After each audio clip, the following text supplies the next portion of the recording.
Have you ever looked at a Super Nintendo or N64 game and just felt a sense of joy come over you? That's nostalgia at its best. Nintendo 64 is probably the console I have the most attachment to. Even though I spent plenty of time with the PlayStation 1 around the same time, I just have this overwhelming feeling of love for Nintendo. N64 is a treasure and should be enjoyed by all, which is why it's a little crazy that Nintendo didn't make an N64 Classic Mini or bring N64 games to Nintendo Switch Online. Classic Nintendo! But anyway, looking back at Super Nintendo and N64 and looking at those games in those boxes, you just feel great. You want to hold them and stare at them and keep them nicely on a shelf like Mizkif does. The thing is that with N64 and Super Nintendo games in North America, they're just so wildly overpriced that it's insanely difficult to start a collection. So what's the next best thing? These beautiful boxes from Japan. I mean, look at this. Japan really outdid themselves with these. The Japanese box art of Super Nintendo or Super Famicom games and N64 games are just so much better than what the North American version offers. We really got screwed over with these designs when Japan was holding out on the good stuff. I mean, even look at the Super Famicom itself. What a sleek console with cool cartridges for the games.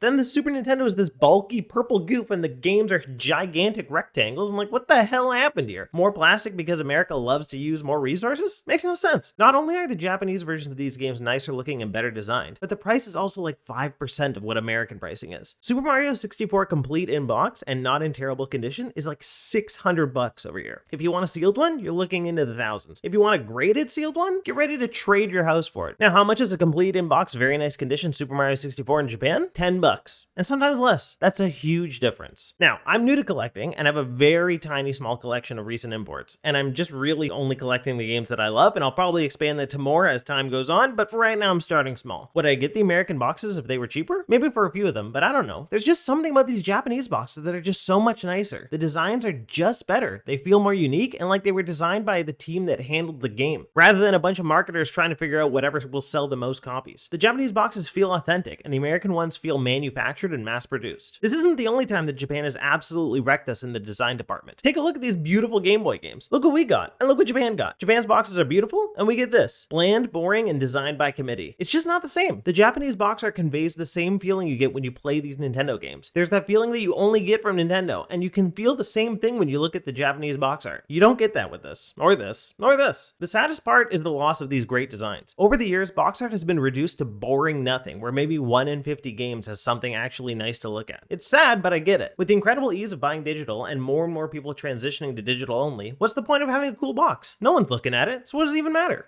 I mean, I'll even admit, I haven't bought a physical copy of a game since probably Breath of the Wild on launch day. I'm a digital only kind of guy, and the only boxes I care about are the classic ones, when they were good and the boxes were nice and pretty. Would nice new boxes reel me back into the physical world? No, it's too much of a hassle and I just don't care that much about them, especially these newer ones. But would I get some to put on my shelf? Maybe. It depends on the game, and it would probably have to be a collector's edition or something. Honestly, the classics won, and Nintendo Japan absolutely pummeled Nintendo of America with their designs. The boxes are just nicer, and if you want to start collecting, maybe look there first. There's some really beautiful boxes out there just waiting to be picked up.